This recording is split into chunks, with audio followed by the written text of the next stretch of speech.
When you go to war against your enemies, and Hashem gives your enemy into your hands, and you take captive his captives. It's not the enemy's taken captive. The enemy had captives which they had captured from other nations, which means even if the captives are from the Shiva Amimim, the 7 nations that you were obligated to annihilate, but they were captives among the captives that you were taking captives. Let's take a look at Rashi. He says,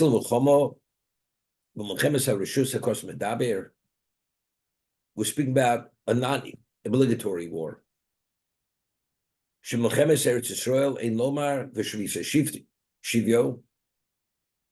if it's conquering Eretz Yisrael, the whole concept of taking captives has no relevance. There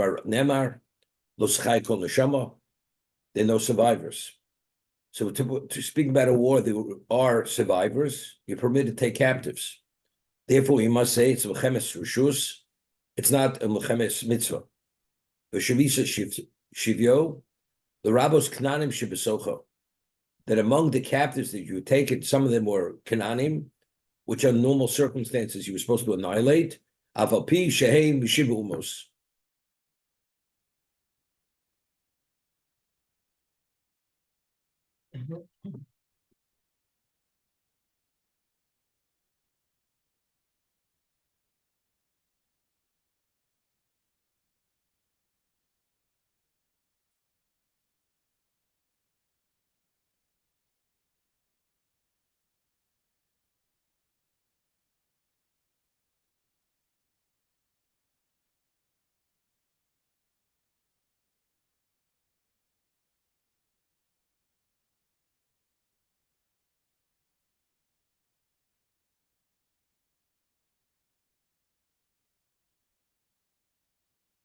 Interesting, the Balaturim, he says the gematria of Shivyo, Shavisa Shivyo, Rashi says, you've taken captives, the captive's captive, which is referring to the Kananim, the gematria imu Kananim, if they're Kananim. Shivyo, if they are Kananim, you're permitted to take them as captives.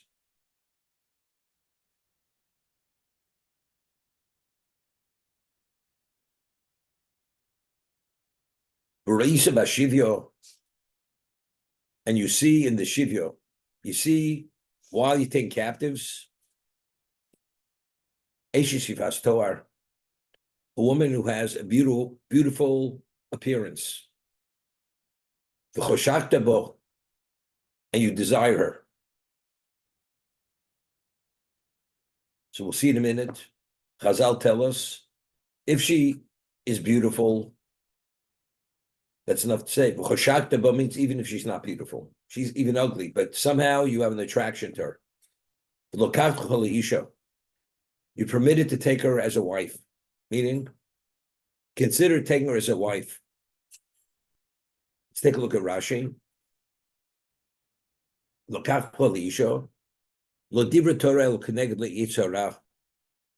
This is quoting Gemara Kedushin.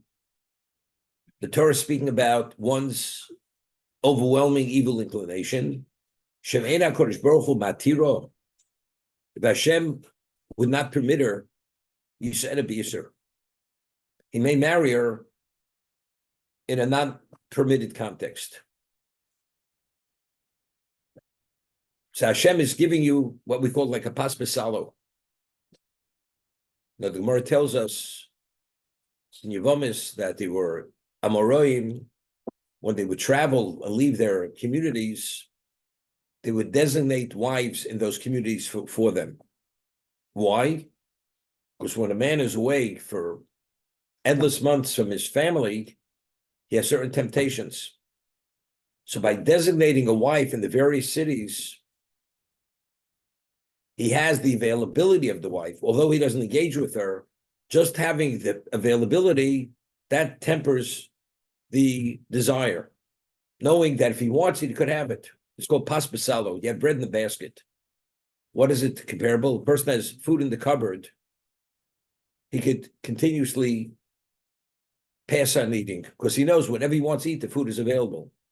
But if he has no food in the cupboard, although he has food in front of him, because he has a certain degree of worry, of insecurity that he may not have, therefore it's on his mind, therefore he craves for food. But if a person has food, he doesn't crave because he can always that food is always available. So it's telling us something interesting. The reason why the Torah permits the Eshes Shvas Toar, because the Torah would not permit her, he'd be in violation. He would cross that line because in war, the level of temptation is a whole different reality, which we'll discuss in a moment. Avalim Nosa, but if he does marry her, Sofalios Sona, ultimately he will despise her. Shenema Achrav Kisi Alish. So for the holy men have been so. Mora Torah juxtaposes the concept, the reality of the rebellious son. The rebellious son will be from this kind of relationship. Therefore, the Torah juxtaposes these portions one to the other. It's interesting. Because of the overwhelming desire that the person will cross that line, Torah permits it. And the Torah juxtaposes the Ben Mora, giving a person understanding of what the possibilities of what this union will bring about this rebellious child, which ultimately you may have to put to death because he's going to steal and ultimately he's creating an addiction and so on and so forth. Let's understand something. We discussed many times, a challenge is only a challenge if it's within your capacity to meet that challenge. So evidently, going to war, because the Torah is speaking about the evil inclination of a person in this situation, it's beyond the person's capacity. So the person will not be held accountable. So if it's not permitted, the person will be held accountable.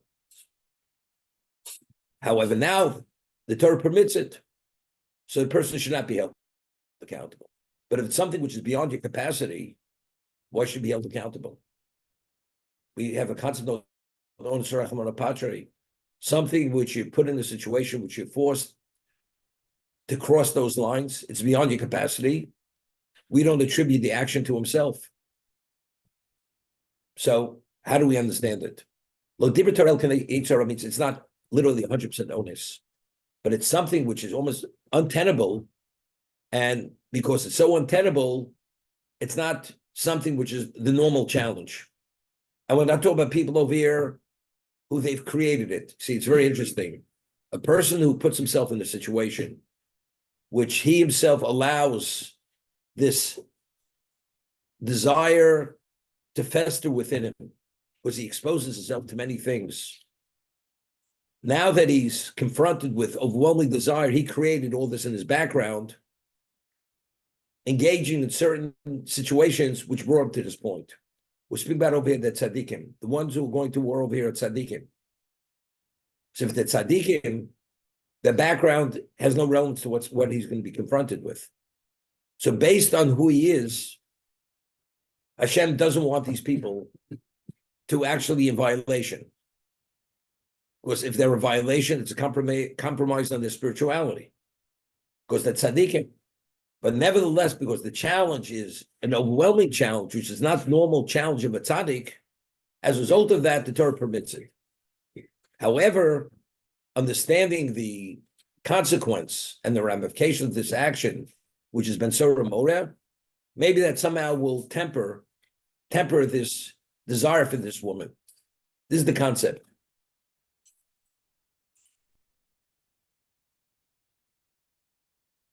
Now, but watch the reason why in this situation. You have a tzaddik, normally, what happens? He walks down the street, he's careful. He watches his eyes, his mind is preoccupied with Torah, with other things. This is speaking specifically in a state of war. What is war? The Mishnah tells us, Pirkei Avos, you should be mispalel for Morosh el Malchus. You should pray for fear of government. Why? Shul mole moro ish esrei chaim blow, that if not for fear of government, people will swallow one another alive. It's not the first kill them, then swallow them. It'll be a concept of survival of the fittest. And when a person goes into a mindset of survival of the fittest, because there's no law and order, people will become literally predators.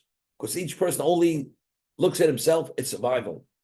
When a person goes into survival mode, all barriers, all pre-levels of preparation don't exist any longer. You're engaged in survival. This is the opportune time that the Yetzer Hara, the evil inclination, can actually snag a person, entrap a person, because the person is vulnerable. We're talking about them going out to war. In a state of war, there's no greater moment than survival in this moment. When a person goes into a survival mode, at this moment, he becomes vulnerable to things that he's not normally vulnerable to, because he has to be concerned about his survival.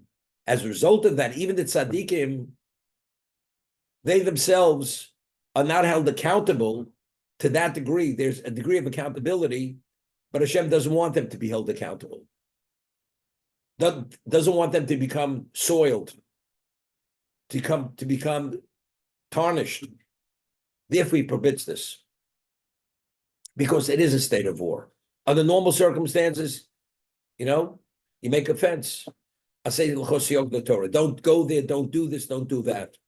This is not probably, it's not possible to prepare for this. War is survivor. In a state of war, anything you've been before very often doesn't play at this moment. As a result of that, the Torah permits it, because otherwise, if he crosses the line, the tzaddik becomes compromised, and Hashem doesn't want the compromise. So now that there's no isser, there's no prohibition, there's no compromise, even if he does engage. However, he should know that if he does, what are the ramifications? Ben Sora Mora.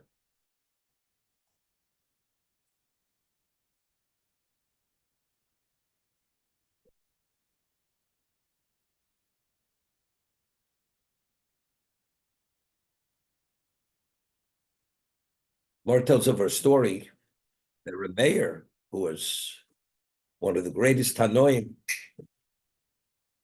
the Sultan wanted to cause him to sin. So he presented himself as the most beautiful woman in existence, and she was on the other side of the river. And Rameir couldn't contain himself, and he got on a log, and he began pedaling across the river to get to this woman. And in the middle, Hashem says to Sultan, stay away. I don't want you to what? To ensnare a mayor. And then Sultan became Sultan again. He had the beauty of Nama. Nama was the wife of what? Of Noach. She was one of the most beautiful women ever lived. But it's her mayor. So, I mean, meaning it was a situation where Rameir was being enticed, was being seduced there. But here it's a different situation. Here, as I said, it's a state of war. Under normal circumstances, Torah doesn't permit this. Only because it's a state of war, which is survival of the fittest, and this is the concept of having mispalbed Rosh Malchus. As a result of that, that's the reason why the Torah permits this.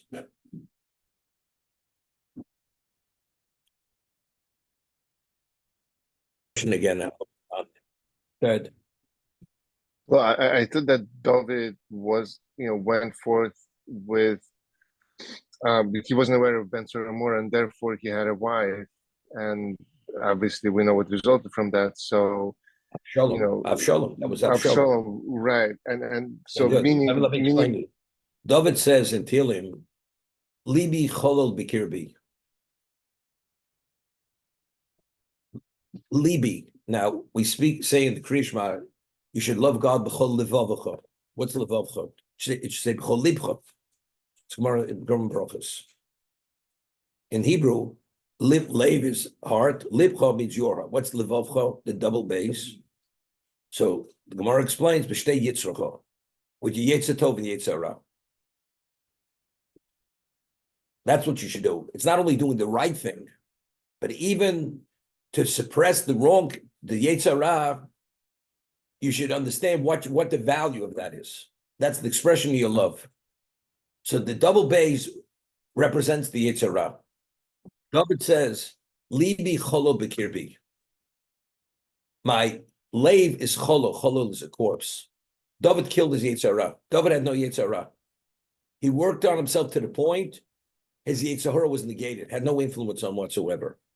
The Gemara says in Sanhedrin that David comes to HaKadosh Baruch Hu. David was a Navi, and he says to Hashem, we say in the Torah refers to the Avos as Elokei Avram, Elokei Yitzchak, Elokei Yaakov. In the Abidu, we say Elokei Avram, Elokei Yitzchak, Elokei Yaakov. I want to be referred to as Elokei David. So a whole discussion why. Like Elokei David means that just as the Avos themselves were the Merkava, were the location of the Shechina, he wanted to be considered a location of the Shechina. That's the ultimate level of accomplishment. Hashem says that to be referred to as Elokei David, you have to withstand the test, which it's not simple. You're gonna be able to succeed. You may fail, and you'll be compromised. The Avos HaKadoshim, every one of them, they were able to withstand almost the impossible, and that's why they merited the classification of Elokei Avram, Elokei Yitzchak, Elokei Yaakov. And you, it's not simple. You're going to be able to withstand that test. David says to Hashem, I'm willing to take the challenge. So Hashem says, I'm not sure it's a good idea. If it would have been impossible, there's no question. It's not a test. Evidently, it was within his ability. So what happens? Right after this discussion happens, who does he notice? He notices Bathsheba. And that's when he crossed that line. Even though the Gemara says it wasn't considered adultery with Bathsheba, because her husband had given her again because he had gone to the front. But nevertheless, in the manner which David did it, it reflected not good on him. It was a chil Hashem. It looked like he sent a man to his death to be able to take his wife. But Hashem reactivated his evil inclination to be able to be in this context of challenge. Because he wanted to be Elokei David, he failed. And therefore he was never Elokei David.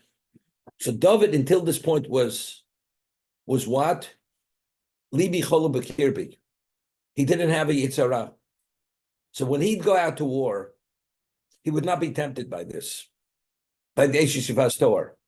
Not only would not be tempted, knowing if he would be, the Gemara says, are you Dorish Smuchin or not? This whole discussion in Chumash Devarim, if the Torah juxtaposes one subject matter to another, is that an indication?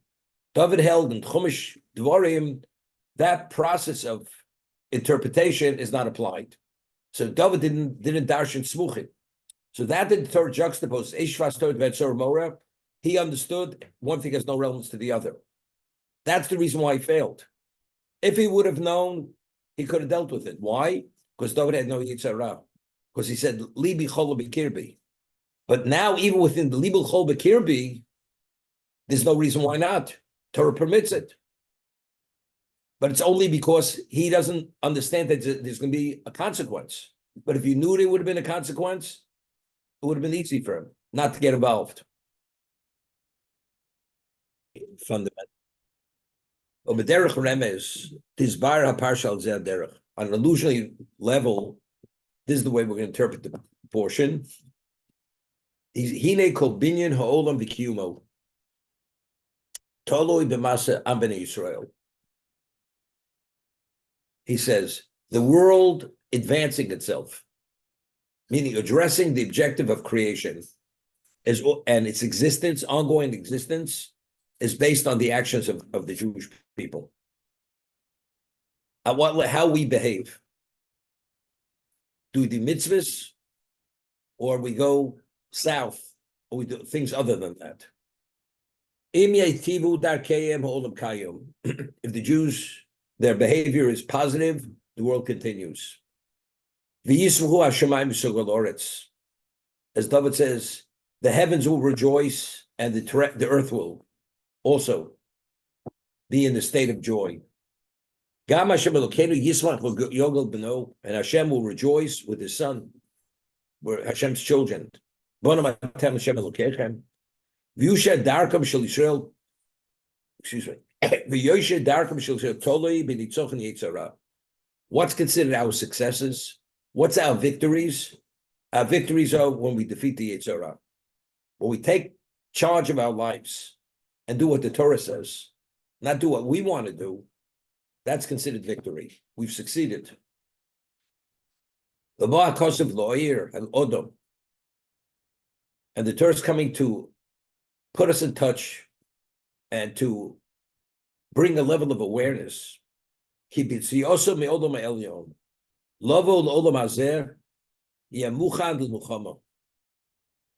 Shara speaks about this right at the beginning. When a person leaves the soul world and you come into the physical world, you understand you have to be, you better be ready for the ultimate war. As the Mesillas Yesharim says, this is a forefront war. Wherever we turn, the challenge is this temptation. One needs a tremendous amount of strength and determination to bring about this victory. He says that's the reason why it's called Milchama. It's a battle. As we'll see in a moment, this is the most difficult battle that a human being has to contend with in existence. When you leave the soul world and come into this existence, you're going for the ultimate battle against your enemy. Who's the ultimate enemy of every human being? Especially the Jew? That's the Satan, that's the Yitzhara. Al derech omro ezo gibar kovish yitzro. It says in Pirkei Avos, who's the strong one? The one who's able to what? Take control of his inclination. That's Gibor. To be able to take control of Yitzhara, that's the ultimate level of power and strength. Doesn't say you're going limilchama, which is a shva, la milchama. You're going to the ultimate war. This is the war of wars.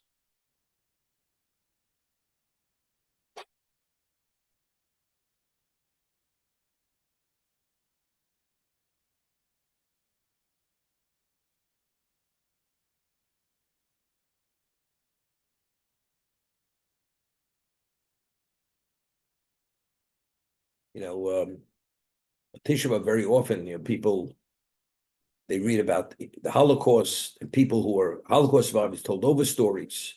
So remember, one year in Or Sameach, Azriel Tauber, Zechron Levrocha, he himself was a child in Hungary at the time, the last year of the war, and he was in hiding. And he was very much in touch with what was going on then, not as a child, because he knew people who were adults who were Holocaust survivors, and the famous uprising, the Warsaw Ghetto. The Nazis, Yimach Shemam, they had issued laws in the Warsaw Ghetto that if a Jew is found with a beard, he'll be shot. If there's a mikveh found, he'll be shut down, and anybody who's associated will be killed. If they're found studying Torah, if there are any minyonim, if they pray there, and people found will be killed. And there were a group of Gerach Hasidim. I forgot they were called. They were referred to as with a certain name. There was a certain group. They were in hiding, and they had their beards, and somehow they concealed it. They davened with a minyan. They learned unceasingly, and before they finally destroyed the ghetto, they burnt the houses, and people literally, because they knew people were hiding in the walls and the basements, so they just torched the whole ghetto, and people were burnt, whether it's smoke inhalation, whether it was burning by fire. So one of these people, he left something. He says, Hashem, I've given away everything for you. All my temptations, I suppressed. The only thing I have left is my emunah. That's the only thing that's left. My body has been reduced to nothing. Malnourished, I've been deprived. I've suffered. I'm happy. I'm doing everything for you. But now that I want to ultimately die for you, the challenge is becoming overwhelming. Allow me to hold on to that emunah that even when I die, I should die for you. You understand what this is? He was saying every battle I was confronted with, I won that battle. You gave me the ability. Allow me to make this battle, to succeed in this battle. That my faith shouldn't be diminished or compromised to an iota. And when I die, I should die fully for your sake. That was his request. You understand what this is? This is the Milchama. The Yetzer Hara, the evil inclination, is the ultimate. He's the ultimate. He's the ultimate enemy. There's no enemy like the Yetzer Hara. That's what he says next paragraph. Alo Yevecha. You're going La Milchama. This is the war of wars against your enemy. This is not a war where you're going to capture a city. Let's say you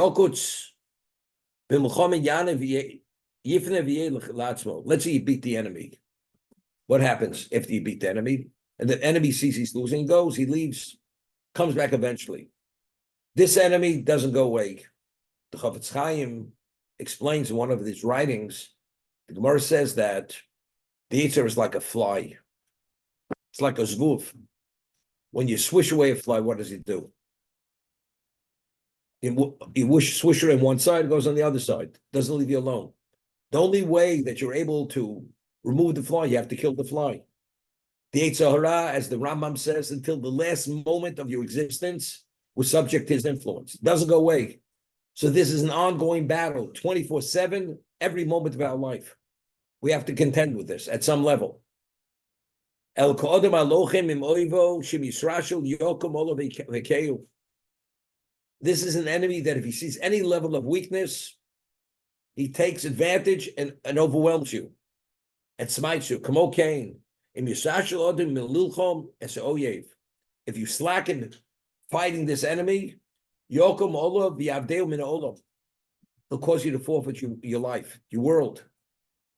Umavtichu HaKosov Shgam Shetakifu Hayetzim Kocha Anushi. That within the human context, he's stronger than you are.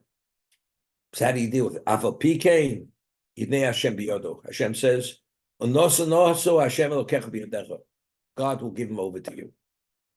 God will take this evil nation as much as he can outwit you and outsmart you and cause you to trip up. Hashem will give him over into your hand. If you're dedicated sufficiently, this is the Barasi Yetzer Barasi Torah Tavlin. I've created the evil inclination, but the antidote is Torah.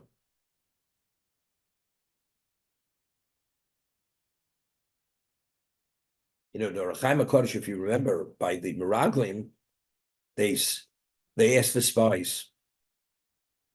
And over there it says, send Anoshim Tzadikim to the land that I am giving you. Those are the words of the Pasuk. So obvious questions we know. I mean, here they're about to go into Canaan. This is the land that he promised to Avram, Yitzchak, and Yaakov. So what does there have to say? It's the land, send spies to the land that I'm giving to you. So what was the problem with the spies? When they came, they saw giants. They saw things, they said, humanly, it's an impossibility. This is beyond human capacity. If they would have fully internalized and focused on what Hashem had said, this is the land Hashem is giving to you. Humanly, you can't conquer this land. But I promise that it's going to be to you, and he gets emotional. This is going to be when the person wants to deliver a property and he's concerned, but the tenants, their problems, the one who's gifting the property says, it'll be tenant free, I will clear the property. There'll be no complications. Hashem says, I'm giving you this land. If I'm giving you the land, you don't have to be concerned about giants. Because for Hashem, giants means nothing. Nothing means anything. So again, even the land going to Eretz Yisrael initially, where did they fail? Because they thought they had to do it. It's within their ability to do it. It's not within your ability. It's not within your ability to beat the Yetzer Hara, the Satan. Not possible. You have to understand, it's not you. Because the first level of vulnerability is, I failed so many times. How could I beat him now? You don't understand. He wears you down. He wants you to believe that it's a lost cause. No, it's never a lost cause. Because in Son Hashem Elokecha b'yadecha, person always has to keep that in mind and internalize it, that ultimately you could be the victor, because Hashem will allow you to be the victor, but you have to have that belief and follow his prescription of life to be able to deal with this untenable enemy.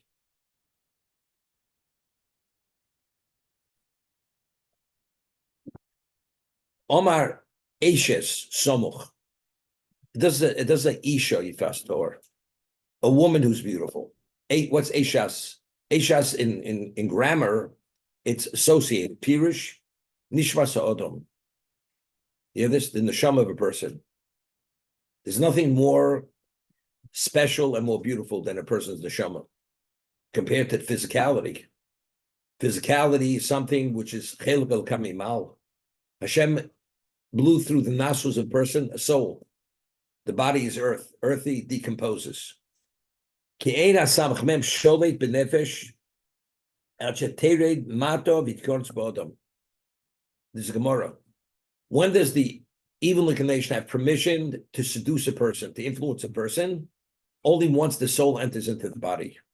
Until then, it's Gemara, Rabbi Yochanan's statement. Mimenu locha b'shevi. So when is the soul taken into captivity? When the soul goes into the body, it's a captive. It's captivated by the physicality of the body.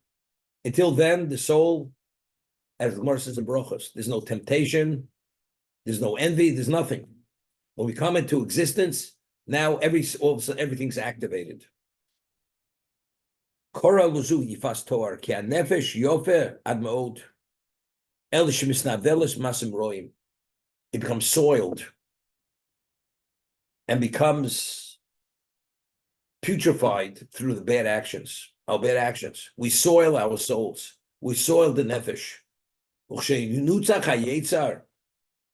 And when the Yetzer, the inclination, is the victor, oz yaskel odem benafsho ba'yofer manimohi. You don't appreciate the beauty of the neshama, of the positive. It's only when the person sinks into the negative, is soiled, then all of a sudden, not that person realizes, we'll see it in a moment. See?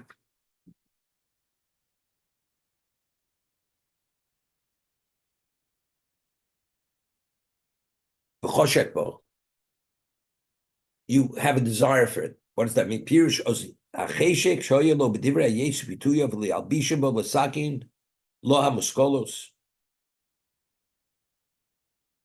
Meaning, a person will come to a level of realization that you'll crave for what you no longer have. And you realize you made mistakes, you crossed lines you shouldn't have crossed. You should take that neshama, go to what's beisecha.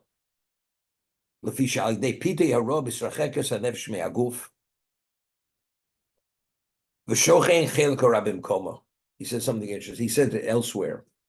You know, we say there's an expression, he's so evil, he has no soul. A person is comprised in the spiritual of three things: nefesh, ruach, neshama. You have the ruach, the nefesh is the physicality, the ruach is the spirit, the neshama is the soul. When the person sins to a certain level, his neshama leaves him. Because the neshama, what is the domicile of the neshama? The body. But if the body itself becomes so putrefied and so abominable due to its behavior, the neshama leaves the soul. The only thing that's left is the nefesh and the ruach. There's an expression, he's so evil, he has no soul. You ever hear that expression? Literally, in truth, based on Kabbalah, he has no soul. The body itself has sunk to a level, it's inappropriate for the neshama to remain there. So Hashem allows the neshama to leave the person. And you live based on your nefesh and your ruach, on the life source and the spirit. Here the person, due to the seductions of the Yetzer Hara, Olam, he says, Vishal de Peter Rab Misrachekes HaNefesh Me'aguf, V'shochin Chilik Rab Mkomo. The nefesh, the neshama is pure and good. What replaces it? Exactly what the Yetzer Hara. The Yetzer Hara moves in. Keder Chomer Toreif Nafshu Be'apo. Like a person, he goes, he shreds his nefesh through his anger. Aguf Yikra Bayis. Ader Chomer. What is the domicile of a person? His body. Mi made Odom Koros Beisov Shu Aguf. The Gemara tells us when a person dies, who's going to testify about his life? So the Gemara says the beams and the stones of his house. What does that mean? Every action we do in life is indelibly imprinted on our physicality. A person steals, a person speaks Lashon Hara.